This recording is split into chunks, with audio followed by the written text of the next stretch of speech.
Saudações a vocês que acompanham este canal, sejam bem-vindos ao PL MMA 109, em que terminaremos a leitura comentada do livro 8º das Meditações de Marco Aurélio, contemplando os últimos 5 capítulos ou as últimas 5 entradas desse livro, isto é, capítulos ou entradas 57 a 61. Tradução de referência, aquela que vimos utilizando e que está em domínio público, a de Dona Virgínia de Castro e Almeida, e como sempre você poderá acompanhar a leitura e o comentário que serão feitos ao longo dos próximos minutos, porque o trecho em questão é transcrito na área de descrição do vídeo. Então vejamos o que Marco Aurélio tem a dizer de si para si, tem a anotar para si próprio, neste ponto das Meditações, livro 8º. 57. O Sol parece espalhar-se, e efetivamente espalha-se por toda a parte, mas não escorre. A sua expansão é, na realidade, uma extensão. Assim, os raios do Sol chamam-se actines, do verbo ekteinestai, estender. Ora, podes entender o que é um desses raios, podes vê-lo quando observas a luz do Sol penetrando por uma fenda num quarto escuro.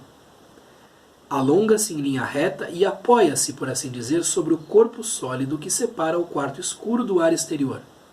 É aí que para, sem escorregar nem cair. Assim, a tua alma deve espalhar-se e expandir-se sem escorrer, mas estendendo-se, sem se tornar violenta nem excessiva ao encontrar obstáculos que lhe resistam, sem cair, mas parando aí e iluminando o que a recebe. O que não a refletir, privar-se-á da sua luz. Mais uma meditação de Marco Aurélio em que é valorizada a faculdade intelectual ou, sendo um pouco mais específico, racional do ser humano. Nós já sabemos que o logos é algo que, segundo os estoicos, governa todo o universo, perpassa tudo quanto existe e se encontra também sob uma forma de centelha na mente de cada indivíduo. Essa comparação da razão, da inteligência, de nossas faculdades intelectivas e de cognição com a luz, com o fogo, com todos esses elementos luminosos, é algo lastreado em diversas culturas, é algo que aparece em muitas culturas e em muitos símbolos. Quando se fala, por exemplo, do fogo que Prometeu roubou aos deuses do Olimpo para trazê-lo aos seres humanos, está se fazendo referência também a uma revolução do intelecto humano que se dá ao mesmo tempo em que se tem a descoberta do manejo do fogo e ao mesmo tempo em que o ser humano se dá conta do seu poder interior de compreensão das coisas e de modificação da realidade segundo a sua própria inteligência. Então essa ideia de luz, essa ideia de elemento ígneo, de fogo, que a inteligência acaba encerrando, está presente em muitas culturas, em diversos símiles, em diversos símbolos. E aqui Marco Aurélio vai desdobrar um pouco mais esta noção. O Sol parece espalhar-se, difundir-se, estender-se por meio da sua luz. Fala-se aqui da luz do Sol, né? E efetivamente a sua luz se espalha por toda parte, mas não escorre, ela não se perde, ela não cai, ela não escorre propriamente, ela não se desperdiça por aí. O que nós notamos de propriedade da luz é que quando ela se choca contra anteparos, acaba iluminando esse anteparo e não indo adiante. A sua expansão é, na realidade, uma extensão. A luz do Sol se expande e se estende e, como um manto luminoso, acaba mostrando aquilo que existe para os nossos olhos. Assim, os raios do Sol chamam-se actines, do verbo ekteinestai, estender. Aqui é uma etimologia falseada, não é uma etimologia que corresponda à realidade. Então, Marco Aurélio também erra, né? Os grandes autores também erram. Existem erros de referência, erros factuais em muitas obras importantes. esta etimologia não se sustenta, porque actines, que quer dizer raios, e ektenestai, que quer dizer estender-se, expandir-se, não tem relação etimológica entre si. Se eu fosse traduzir aqui, eu colocaria raios e eu colocaria o verbo espraiar, porque em espraiar tem rai, né? E é uma proximidade que se nota na própria palavra, mas que não se nota do ponto de vista da origem. Não há relação etimológica entre espraiar-se e raio, assim como não há relação etimológica entre estas duas palavras aqui anotadas por Marco Aurélio. De todo modo, ele acha interessante esta aproximação. Ora, podes entender o que é um desses raios? Podes vê-lo quando observas a luz do sol penetrando por uma fenda num quarto escuro. A luz do sol que entra por uma fresta faz passar por ali um raio, e ali se vê este raio indo até um certo ponto, indo até o muro, ou até um objeto, ou até uma parede, e ali parando. E esta luz não cai. Não é, por exemplo, como um jato de água. O jato de água, quando tem contato com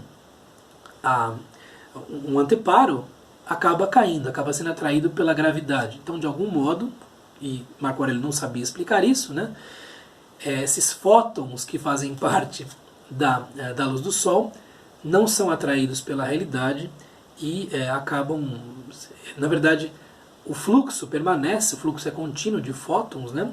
E isso cria a impressão de uma continuidade ou de um fio inquebrantável, mas o que estamos vendo é a sucessão de fótons que se renovam fundamentalmente, né? Então você pode observar, Marco Aurélio, como a luz do sol penetra em lugares escuros por meio de frestas e ilumina certos lugares, nos dá vislumbres de certas coisas sem se perder. Essa imperdibilidade, digamos assim, da luz do sol é que importa para Marco Aurélio. Alonga-se em linha reta e apoia-se, por assim dizer, sobre o corpo sólido que separa o quarto escuro do ar exterior, supõe-se que sejam paredes ou algo assim. Então, do mesmo modo como a luz do sol vai até um certo ponto e ilumina esse ponto e não se perde e continua num fluxo contínuo a permitir a iluminação e o dar-se à vista de determinada coisa, a sua inteligência deve ser, você deve estender essa inteligência por todos os lados, procurar iluminar as coisas por meio delas e permanecer iluminando essas coisas, apenas mostrando as coisas que são, sem agredir propriamente o que existe, né? É aí que para sem escorregar nem cair, sem se perder, sem se desperdiçar. Assim a tua alma deve espalhar-se e expandir-se sem escorrer. Então, assim a sua alma deve ser, assim a sua alma, sobretudo na sua função intelectual, deve se comportar.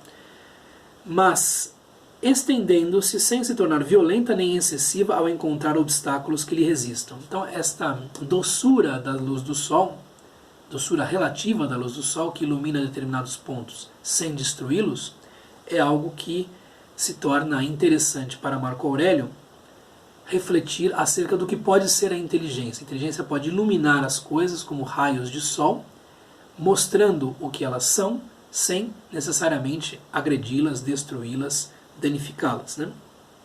Sem cair, sem se perder, então permitindo esse fluxo contínuo de visão, de clarividência, por assim dizer, mas parando aí e iluminando o que a recebe. Então a luz do sol fica ali, mostrando o que é a coisa, e do mesmo modo a inteligência deve ser, focalizando determinadas coisas e mostrando o que elas são, sem uma perda, um desperdício, né? O que não é refletir, privar-se-á da sua luz, e as coisas que não serão vistas necessariamente ficarão privadas da luz. Aqui subentende-se a ideia de que certas coisas não valem a pena do ponto de vista da nossa atenção. Não vale a pena perder nosso tempo, não vale a pena perder nossa energia intelectual ou racional com determinadas coisas, mas outras sim. É a ideia que se desenha aqui no final da meditação 57. 58. O que teme a morte teme o aniquilamento das sensações ou outras sensações. Mas se não tiveres mais sensações, não sofrerás. E se adquirires outras, serás um outro ser e não cessarás de viver. Esta meditação é muito interessante porque ela, de uma maneira lógica, de uma maneira silogística, de uma maneira muito resumida e compacta, coloca todos os argumentos racionais para que nós não venhamos a temer a morte. Primeiro é o argumento que se aproxima daquilo que os epicuristas mesmos, grandes rivais dos estoicos, diziam, que é: a morte nada é, porque quando ela se instala, o indivíduo não está mais ali. Então, ela não existe para o indivíduo vivo. Quando o indivíduo morre, ele não experimenta a morte. Isto é, ele deixa de experimentar a vida. Então, a morte não existiria para o indivíduo vivo propriamente. Quando ela está, o indivíduo não está. Quando o indivíduo está, ela não está. O que teme a morte teme o aniquilamento das sensações ou outras sensações. Isto é, que deixe de experimentar por meio dos sentidos, deixe de ter sensações e visões correspondentes, visões interiores correspondentes, isto é, reações interiores correspondentes, melhor dizendo, né? Ou então a vida experimentada de outra forma, outras sensações, uma vida em outro plano, uma vida em outra dimensão. Se, num caso, nós temos o aniquilamento das sensações, nós não temos mais a vida para experimentar esse aniquilamento das sensações. Se no outro caso nós temos uma outra vida, a vida de algum modo continuará. Então vejam como Marco Aurélio lembra-se, né, de argumentos filosóficos aqui para combater o medo da morte. Mas se não tiveres mais sensações, não sofrerás. Então não há sofrimento. Se você não tem mais sensações, não há sofrimento. Por que temer a morte, né? Eu me lembro de que meu pai dizia bastante o seguinte, uma das grandes questões da humanidade, ele me dizia, morrer dói. Enfim, só morrendo para saber, né? E depois que você morrer, você não estará entre nós para nos contar. Mas é um grande problema. Morrer dói, há um sofrimento que vem junto com o fim da vida, sim ou não? A resposta filosófica é, enfim, se há a cessação das sensações, se elas acabam, não há mais sofrimento. Portanto, enfim, de onde é que vem o seu medo? E se adquirires outras sensações, se você passar a viver em um outro plano, o seu espírito ou a sua alma, serás um outro ser, passarás a viver de outra maneira, e não cessarás de viver. A única ressalva que pode ser feita aqui, do ponto de vista, por exemplo, cristão, é que esta vida depois da morte pode ser bastante desagradável, se não uma vida de penas e sofrimentos no inferno ou no purgatório, se o indivíduo em questão for um católico, né? Então esta vida poderá ser ruim. Mas eu me lembro de que Dom Miguel de Unamuno dizia que preferiria viver no inferno, mas continuar vivendo, a deixar de viver, a experimentar o nada, a experimentar a falta de sensações, a cessação da sua consciência. Que seria melhor ir para o inferno e ficar ali com os danados, com todo o sofrimento que a teologia católica imagina que exista nesse plano de existência, do que deixar de viver. Eu me lembro de algo que ele diz lá no início da sua obra, aliás, notável sobre diversos aspectos do sentimento trágico da vida. Uma obra, acho que de 36, muito interessante.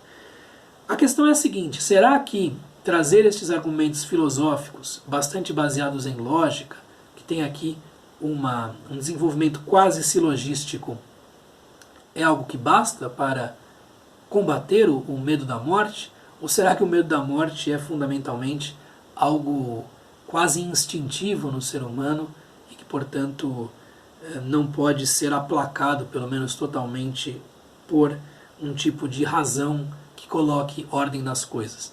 É uma questão que eu deixo a cada um de vocês, mas é muito interessante este modo de pensar, né? Se nós pensarmos nestes termos todos os dias, talvez esse medo da morte diminua. Né?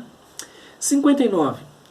Os homens nasceram uns para os outros, trata, pois, de os instruir ou então suporta-os. É uma das minhas meditações preferidas, é uma das sentenças de que eu mais gosto aqui da obra de Marco Aurélio, e nós vemos o senso de koinonia e a noção particularmente interessante de justiça de um estoico aqui, porque tendo-se em vista que cada ser humano nasceu um para o outro, tendo-se em vista que há uma irmandade entre todos nós, há uma concidadania entre todos nós, há um serviço que um indivíduo presta para o outro, recebendo também outro serviço da pessoa que está na sua frente, há essa necessidade, que é dada pela natureza, pelo menos é o que os estoicos diziam, de ajudar o outro.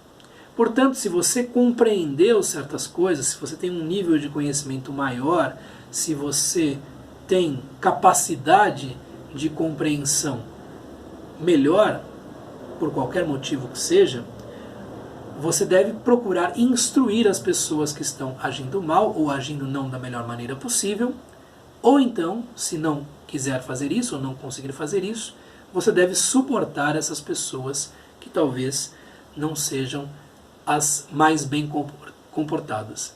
A posição aqui de Marco Aurélio deve ser levada em consideração.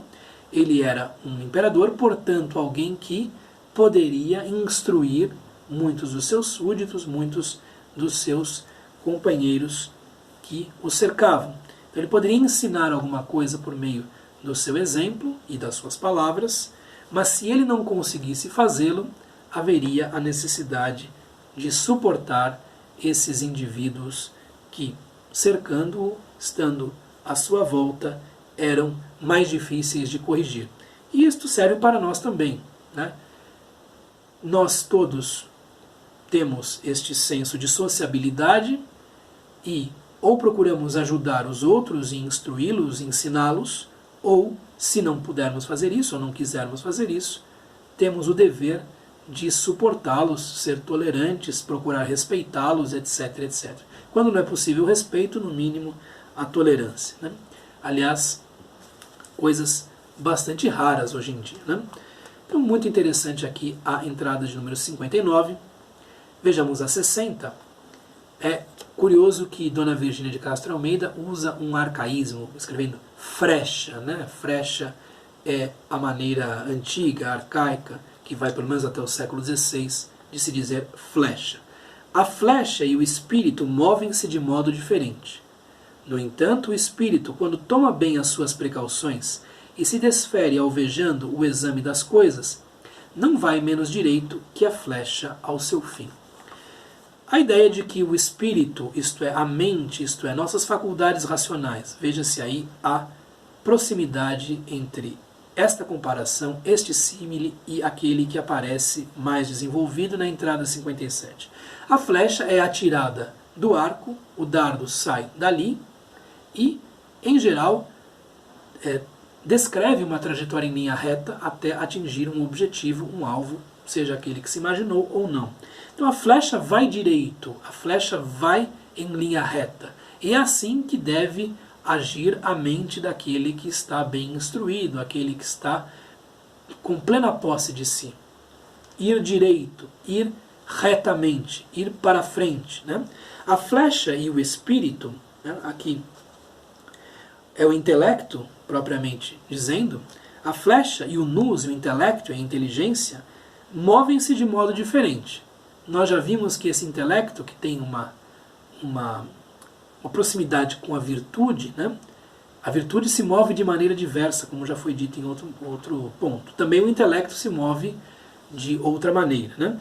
Então a flecha vai direito e o intelecto tem a possibilidade de ir direito, de ir numa direção clara, precisa. Né? No entanto, o espírito, o nous, a inteligência, quando toma bem as suas precauções e se desfere alvejando o exame das coisas, não vai menos direito que a flecha ao seu fim. O espírito pode se perder, na verdade. Ele pode ficar atirando para todos os lados. A inteligência pode ficar se dando ao exame de coisas pequenas, inúteis, sem valia, sem importância.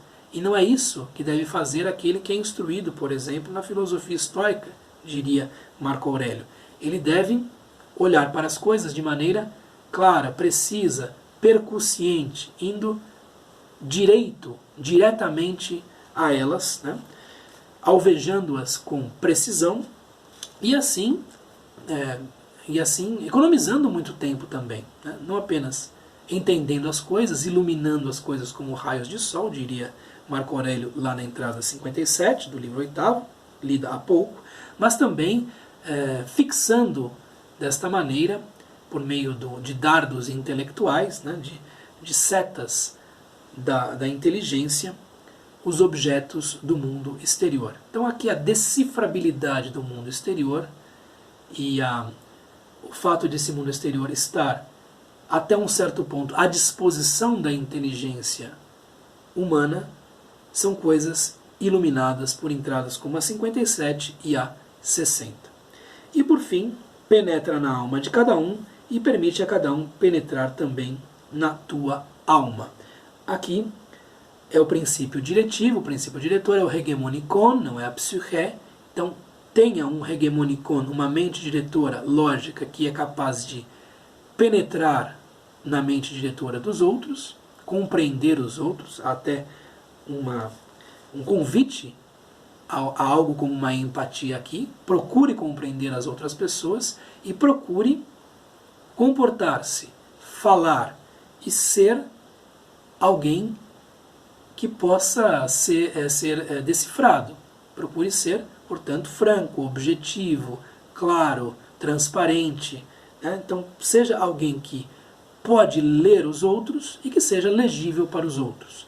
Não seja uma pessoa obscura, não seja uma pessoa, enfim, que fala dobrado, né, como os oráculos, como dizia Machado de Assis, os oráculos falam dobrado. Então, fale de maneira precisa, seja franco, direto, objetivo, né, como os símiles aqui usados, como a luz do sol, como as flechas que são lançadas, como todas essas coisas, como vimos há pouco tempo, como a fonte de onde sempre emana água, não um poço de água estagnada. Vejam os símiles, que interessantes, que belos, que dinâmicos, né, com os quais Marco Aurélio procura caracterizar o funcionamento de uma mente e de uma interioridade que de fato caminham na direção da felicidade, que de fato gozam de uma boa situação, que de fato experimentam uma vida que vale a pena.